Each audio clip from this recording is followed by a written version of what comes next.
بسم الله الرحمن الرحيم الحمد لله والصلاة والسلام على رسول الله وعلى آله وصحبه أجمعين والحمد لله رب العالمين اللهم لا سهل إلا ما جعلته سهلا وأنت تجعل الحزن إذا شئت سهلا رب اشرح لي صدري ويسر لي أمري واحلل عقدة من لساني يفقه قولي اللهم فقهنا في الدين وعلمنا التأويل وافتح لنا فتوح العارفين آمين.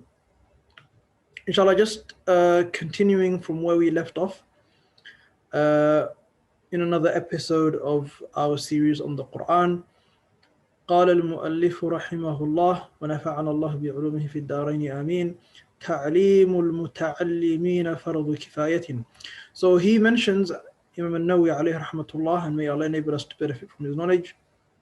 He speaks in this section about the juristic ruling regarding teaching Quran. So what is the ruling of teaching Quran? So that's what this section is going to be delving into.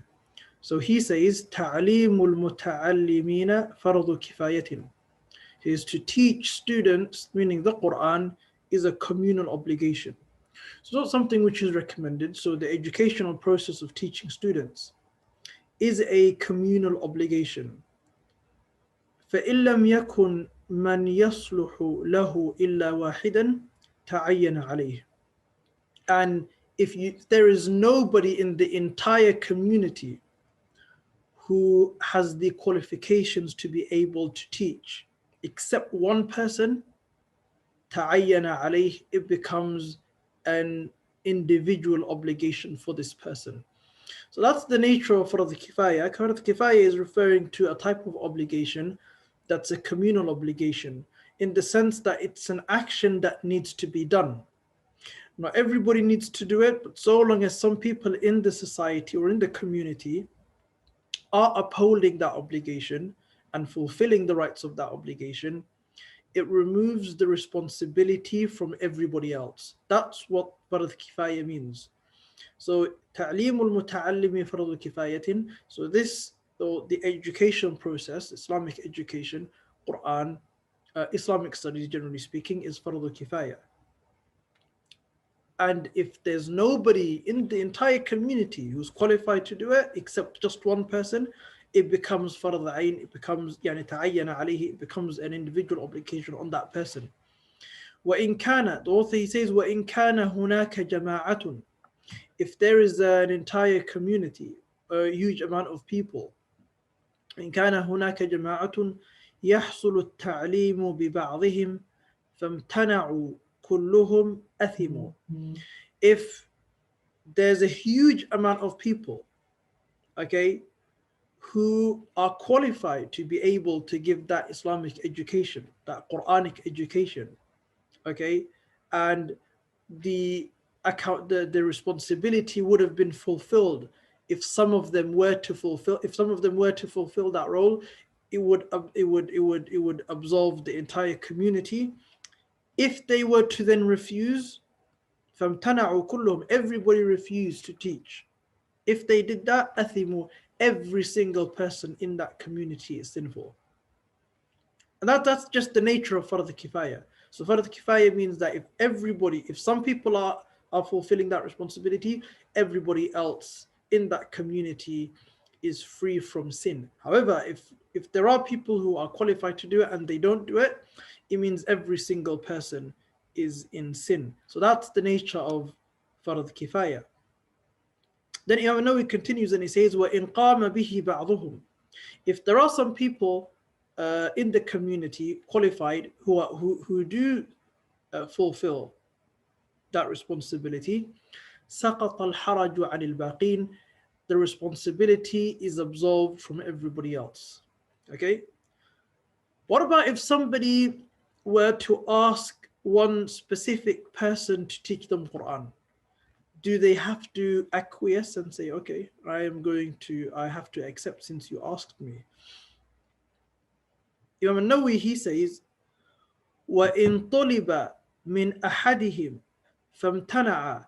If one of those people specifically was asked by somebody to teach them, فَامْتَنَعَ, but he or she refused, فأظهر الوجهين, the most correct and the most apparent out of the different opinions or the two different opinions, that which is the most closer to the truth, is أنه لا يأثم, that that person isn't sinful. Because there's a plurality of choice. There's more than one person who is able to fulfill that role. If it was only this person, if it was only that specific individual, and they refused, they would be sinful along with the entire community. However, because there's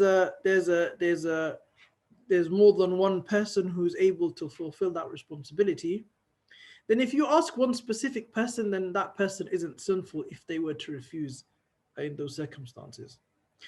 But Imam Nawawi continues and he says, لكنه, however, يكره له ذلك إن لم يكن له عذر. However, it is disliked for a person to refuse if they don't have any reason to do so. So if a person doesn't really have any reason to refuse, and it's easily within their means to be able to teach this person who approached them, then it's disliked for this person to refuse if there's no reason for them to do so. It's not haram, it's not impermissible, but it's disliked for them to refuse somebody if there's no excuse, if they don't have any reason not to. I mean, if they have a reason, then obviously it's perfectly fine. Moving on to the next chapter, فصل في حرص المعلم على تعليم طلابه. This chapter is talking about the level of encouragement that should be instilled in the students by the teacher. So Imam Nawawi, he says, يستحب للمعلم أن يكون حريصا على تعليمهم. He says it's really highly recommended that the teacher is earnest, okay, in encouraging the education of his or her students. Meaning the teacher themselves should have a level of dedication in that regard. So much so, the author, he says, مؤثرا لذلك على مصالح نفسه الدنيوية التي ليست بضرورية. He said, especially more so, even, so much so to the point that the teacher gives preference to the student over their own worldly needs, okay, that are not, especially those worldly needs that are not really considered to be daruri, meaning not considered to be absolute necessities.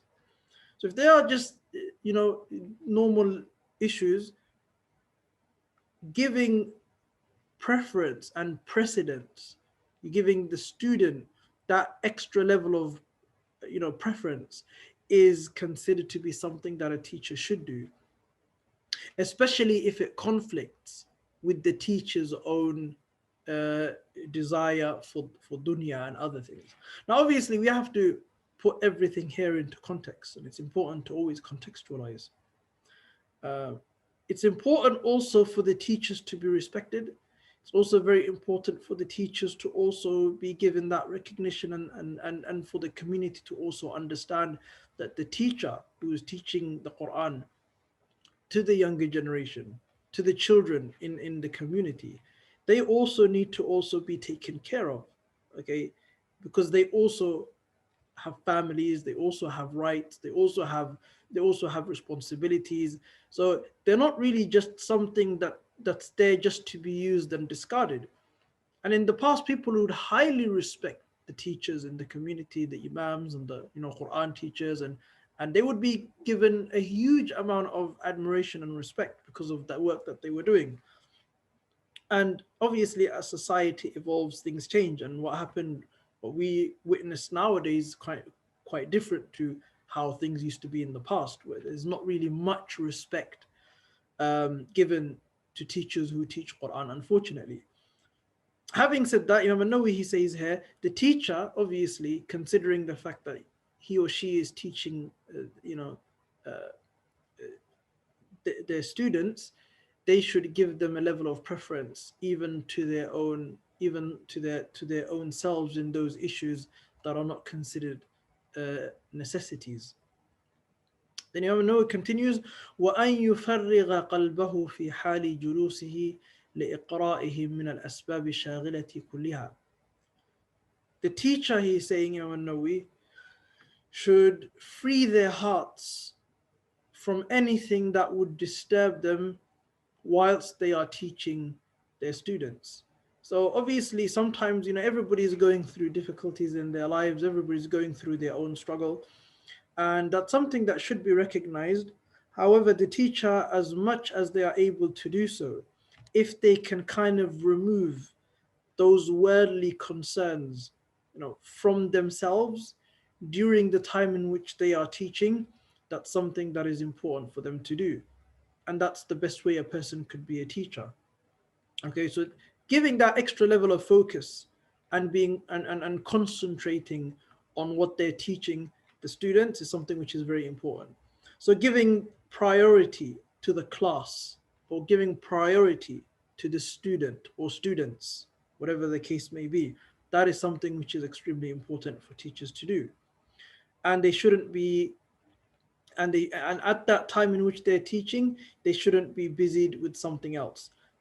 And then, no, he says, وَهِيَ كَثِيرَةٌ مَعْرُوفَةٌ. Meaning, there's so many different issues that, that can arise, and there's so many things that can, preoccupy the mind of the teacher. So that's something that they should try and avoid as much as they can whilst they're teaching. وَأَنْ يَكُونَ حَرِيصًا عَلَى تَفْهِيمِهِمْ. And also, Imam Nawawi, he says, the teacher should be earnest and should strive also to get them to understand the Quran. Okay, so it's not only important for them to be able to read the Quran. It's not only, and this goes for everybody. It's not, who reads Quran. It's not just that we should be reciting Quran or reading the Quran, but trying to have an in-depth understanding of the Quran. So kind of understanding what the Quran is teaching us is also extremely important. We should be able to understand what the Quran is teaching. We should be able to understand what the Quran is telling us, because it's the revelation that was sent down in order to guide humanity. And if that's the case, then we should kind of try and understand what the Quranic injunctions are, what the Quran is telling us, what the Quran is teaching us. And the teacher, Imam Nawawi, he's saying that the teacher should be able to know, should have an in-depth understanding of the student. So he or she should know which student should be given an extra amount of work to do, as opposed to those students who should be given only an amount that they know would be sufficient for that student. So in order to be able to do that, the teacher should be very well aware of who they are teaching. Imam Nawawi, he says, وَأَن يُعْطِيَ كُلَّ إِنسَانٍ مِّنْهُمْ مَا يَلِيقُ بِهِ. The teacher should give every single student that which would suffice for them. فَلَا يُكْثِرُ عَلَى مَنْ لَا يَحْتَمِلُ الْإِكْثَارِ. So the teacher shouldn't give an extra amount of work for the person or for the student who would not be able to handle that. وَلَا يُقَصِّرُ لِمَنْ يَحْتَمِلُ الزِّيَادَةِ. And the teacher should also not give a small, or shouldn't really give a small or a trivial task to a student who's able to do more. So everything should be measured properly and correctly. The teacher should be able to measure the student's understanding, capabilities, and progress. وَيَأْخُذُهُمْ بِإِعَادَةِ مَحْفُوظَاتِهِمْ.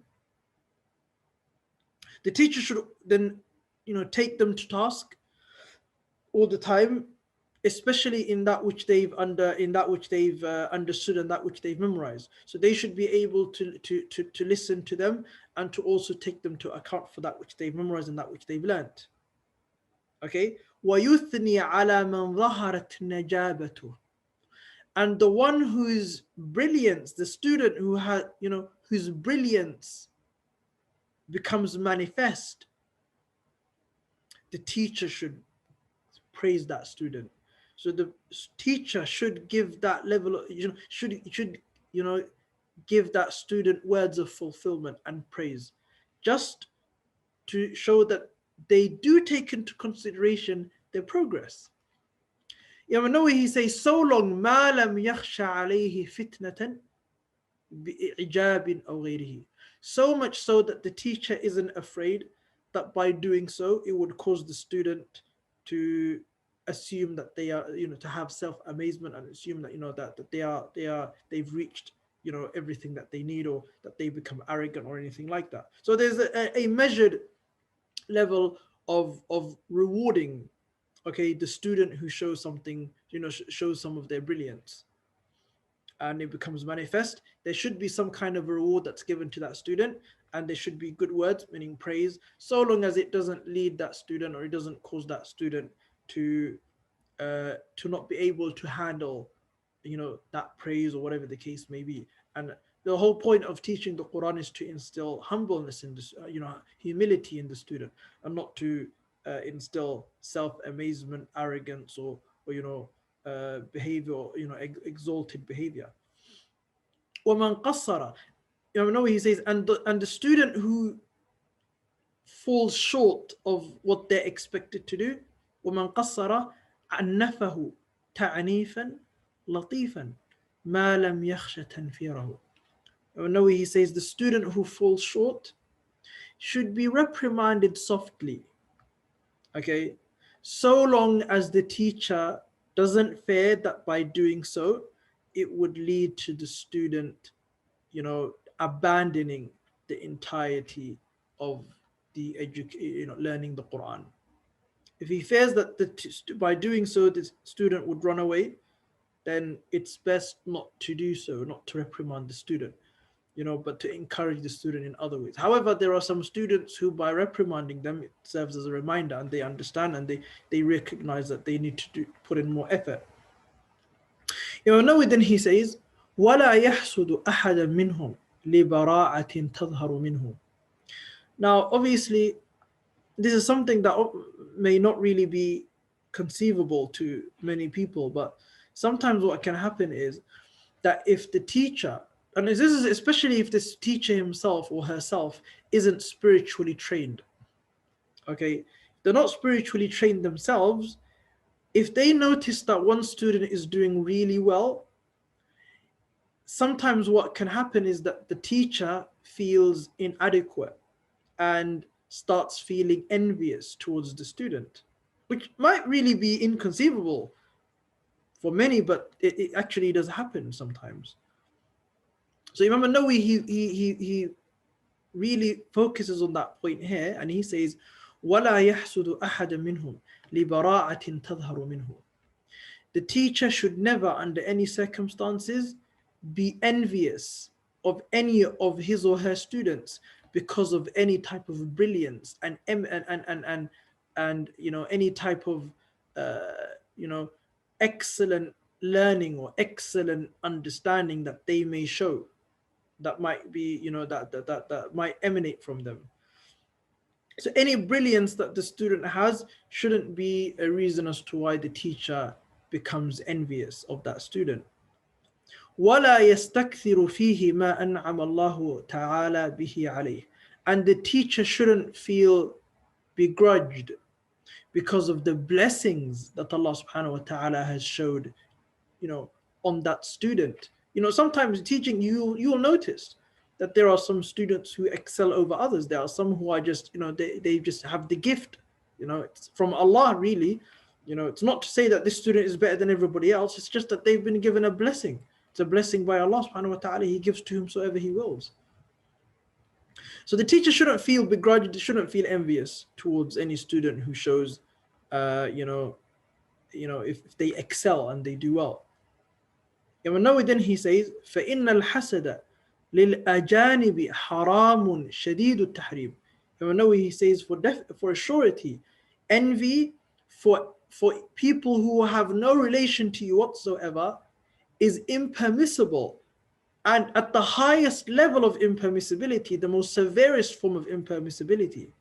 فَكَيْفَ لِلْمُتَعَلِّمِ الَّذِي هُوَ بِمَنْزِلَةِ الْوَلَدِ. So how would it be for a student who is at the level, they're being envious of a student who really is on the level of his or her child? You know, so if it's impermissible for somebody to be envious and show envy, you know, to somebody who has no relation to him or her whatsoever, then how much more worse is it if they have that level feeling of envy towards a student who's like their child? And Imam Nawawi then he attacks the logic behind being envious towards a student by saying, وَيَعُودُ مِنْ فَضِيلَتِهِ إِلَى مُعَلِّمِهِ فِي الْآخِرَةِ ثَوَابُ الْجَزِيلِ. He goes, if the student shows brilliance, that's a credit to the teacher. You know, in the afterlife, they will get a great reward for showcasing and bringing out this brilliance and this talent. And with dunya, and even in this worldly life, athana'ul jamil, they will get a huge amount of praise by producing this student. So it doesn't make sense why a teacher, he's saying why a teacher would ever be envious of this student. But it's things, we know we're human beings. These are things that these are things that may happen. If it happens, a person should be very, very careful. Especially the teachers should be extremely careful that those types of feelings never seep into their hearts at all. So inshallah, we've finished that section, inshallah, and then what we'll do is, inshallah, we'll continue the next section on this on at-tibyan fi adab hamlat al-Quran, the CR series on the Quran, in the next episode. Jazakumullah khair for joining us. Assalamu alaikum wa rahmatullahi